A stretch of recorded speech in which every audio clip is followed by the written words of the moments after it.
Ассалаумағалейкум қазақ елі. Қазақ елі міне осы Түркияда Алтай деген ауыл бар. Кезінде осы қазақтар Қытайдан келіп, осы түріктер өшерден топырақ берген. Мынау Мұстафа ағамыз осы ауылдың ақсақалы. Айтып өтсеңіз. Қуатыным, қош келдің ауылымызға. Біз мына әкелеріміз келген 1953 жылы Түркияға келген. 1936-37 Қытай жерінен қозғалып көшіп, со Тақламақан шөлін асып, Гималай тауын асып, онан Үндістанға барып, Үндістаннан бір 10 жыл тұрғаннан кейін Түркияға келген қазақтардың балаларымыз 1953-те әкелеріміз келген Түркияға. 18.500 кейде бір 20.000 адам жолға шығып, содан енді осы жерге аман есен жетіп отырған 1850 адам деп айтады.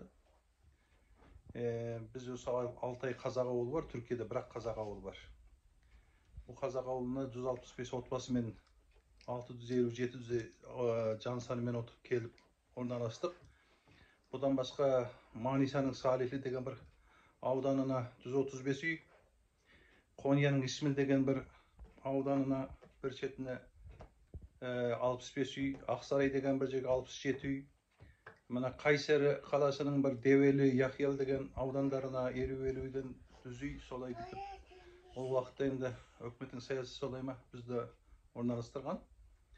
Енді содан бері айтау төбемізді көкке жеткізіп, сіздер біздің түріктердің ұрпақтарысыңдар деп біз көкте төбелеріне көтеріп бағып жүр.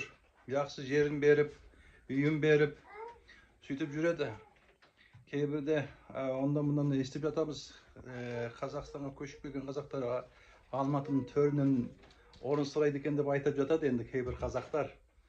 Енді осы жаққа ойласаңыздар, осы Истанбулдың төрінен де орын беріп отыр бізге. Өте жақсы көңілмен қарап отыр. Құдайға шүкір, енді Қазақстан деген бір ватанымыз болғанда біз қатты қуанамыз. О жаққа да барып келген, екі арада жүрсек деген ойымыз, тілегіміз бар. Бізге де азаматтығын беріп қойса, біз қазақпыз, қазақ болғысы, қай жерде жүрсек те қазақ болғанымызды біліп жүреміз, айтып жүреміз, қуанып жүреміз қазақ болғанымызға. Сондықтан енді Қазақстанның да азаматы қолымызда болса, түріктің азаматы да қолымызда болса, екеуінен де айырылмасақ деген ойымыз бар. Жалғыз осы кездегі заңдарда енді Қазақстанға барған қазақтар алдымен түркілік азаматынан шығу керек деген бір сөз болып жатыр екен. Енді біз осы жақта туылдық, осы жақта өстік, бала-шағаларымыздың бәрі осы жақта. Өлсек, Қазақстанда өлсек деген арманымыз да бар. Алла göstermesin, бірдеңке болса Қазақстан үшін жанымызды берсек деген ойымыз бар. Сонда біз осы жақта да тастап кете алмайтын сықылдымыз. Біз әзір бүтін бүкіл Еуропаның қазағы деп таралып отырған қазақтың бәрі осы ауылдан бастап шыққан. Өйткені осы ауылда кооператив бар еді, сол кооператив арқылы осы ауылдан шықты. Енді сондықтан біз енді дүнияның қай жерінде жүрсек те жүрген жерімізде бір отанымыз болып қалды.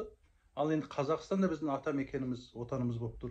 Сондықтан біз екеуіне де азамат болып жүрсек деген ойымыз бар. Түркиядегі болса, Түркияда болсын, Еуропадағы болса, Еуропада болсын, қай жерде болса да.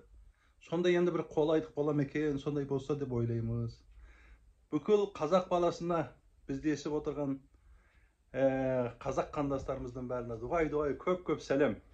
Бәріңізден Алла риза болсын, аман болсын. Қазағымыз қайда жүрсе аман жүрейік, аман болайық. Рахмет аға, сіздер де мұнда аман болыңыз.